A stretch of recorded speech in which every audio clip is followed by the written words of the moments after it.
training empty hand against knife in martial arts and you don't understand centerline principles, you have a death wish.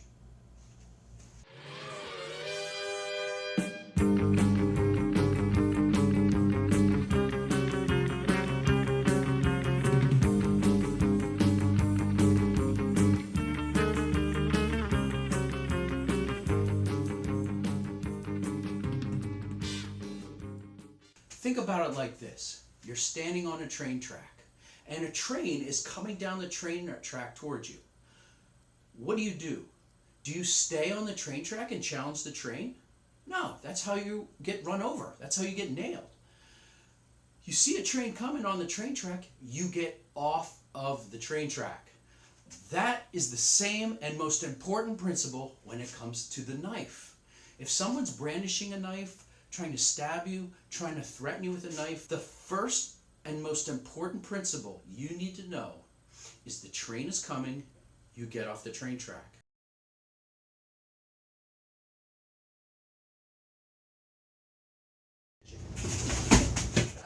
Hi, this is Scott Gehring with Epoch Martial Arts. I see people showing all these techniques, all these cool disarms, and they look great, man. On film, they look fantastic. And there's absolutely nothing wrong with the technique, only that most of the time when they're showing you the technique, they're staying on center. This is absolutely nuts.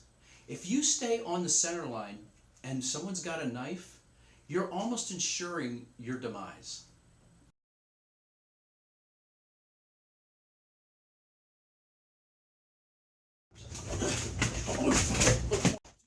If I have a dagger, there are 5 basic angles. Depending on what system you study, there can be up to, like, I've seen 13, 18, 21, but we choose the basic 5 because everyone can at least agree on these. So there's 5 basic angles, and that is an angle 1, which is a slash this way, an angle 2, which is a slash this way, an angle 3, which is a slash across the body, and an angle 4, which is a slash across the body this way, and an angle 5, which is a thrust, and that can be either a low thrust or a high thrust. Okay, so there's 5 angles. For me to execute each one of these 5 angles, I have to be on center. This is a huge assumption.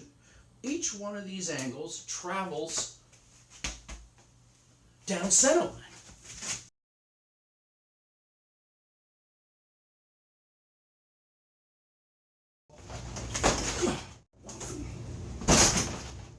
If you look at center line, we call it a line, but it's really an area. It's an area that's controlled and parameterized by the outer rim. What exactly is the outer rim? Well, the outer rim is a circle. It's a circle that actually loops around from my forehead to my shoulders to my waist. And this is the area of danger when it comes to weapons. This is, we'll call, for the purpose of this video, the center area. When I exert these 5 angles with the blade, notice everything stays in the outer rim, okay? Everything stays. If I go outside the outer rim, well, that's inefficient, and it's not a good use of the weapon. So everything with the weapon's tight within the outer rim. When I'm defending empty hand against knife, I do not want to be within the outer rim. That is the danger zone. That is the trap. So when we talk about get off the train tracks, that outer rim is the train track. It is a monorail. This is where I want to avoid. I want to avoid that area at all costs.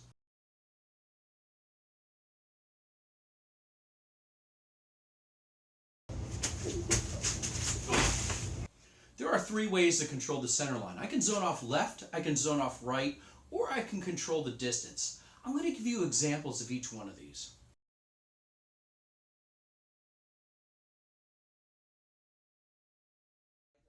In this example, I am initiating a push and stab attack against Sean.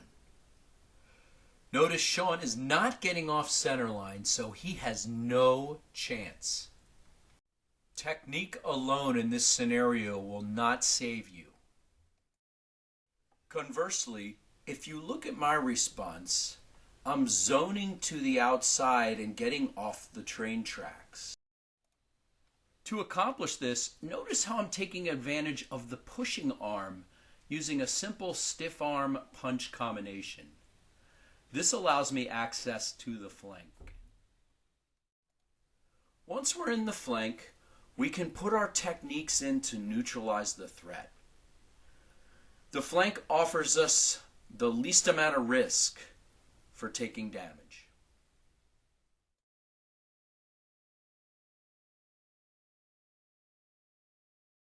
This example is the dreaded grab and stab, kind of like a prison shank.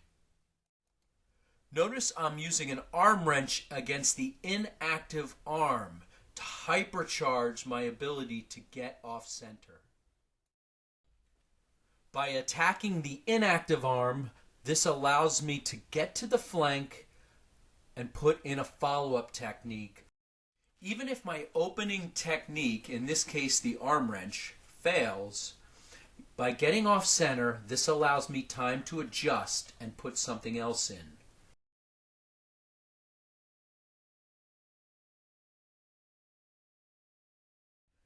In this example, the wall obstruction is preventing me from using the inactive arm and getting to the flank. While never your first choice, in this case, I go after the arm with the knife and slam Sean to the wall. Where possible, it's always better to go after the unarmed hand. The armed hand will always be higher risk. However, by getting off center, at least we can lower that risk.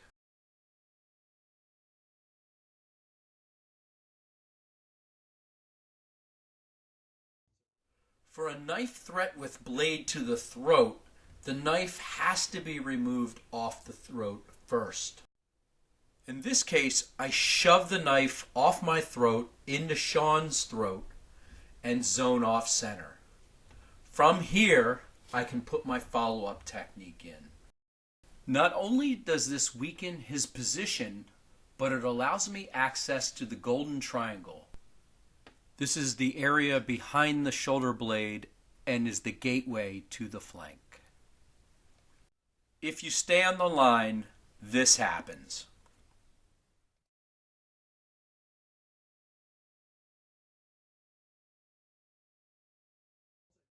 In this example, Sean has the blade to the side of my throat. Notice, like a big steering wheel, I just zone off center and pull the blade off into a wrist lock. This sets up a fairly easy takedown. This is the prioritization of movement over technique. Notice how Sean tries to retract and is unable to because his position has been weakened. Here is the same technique performed by staying in the outer rim.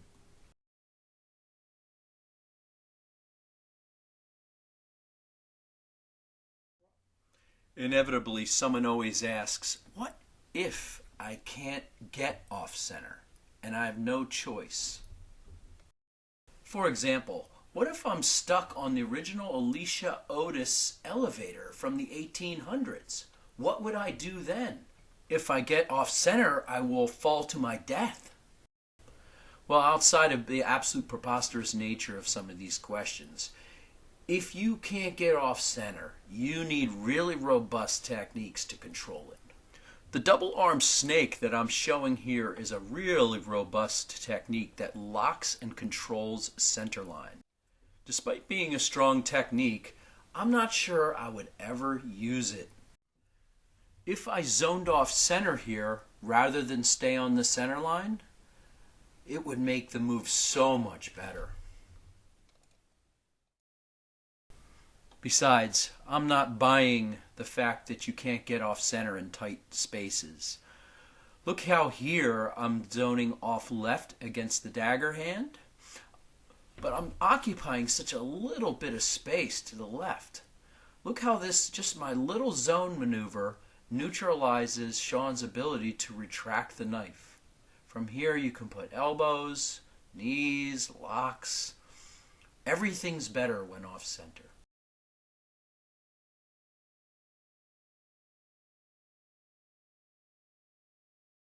Physical force in the martial arts is a blend of movement and firepower. So it's not that the techniques are bad, that's just the firepower portion. The movement portion is more important. It's more fundamental. So if you were to choose between technique or movement, choose movement.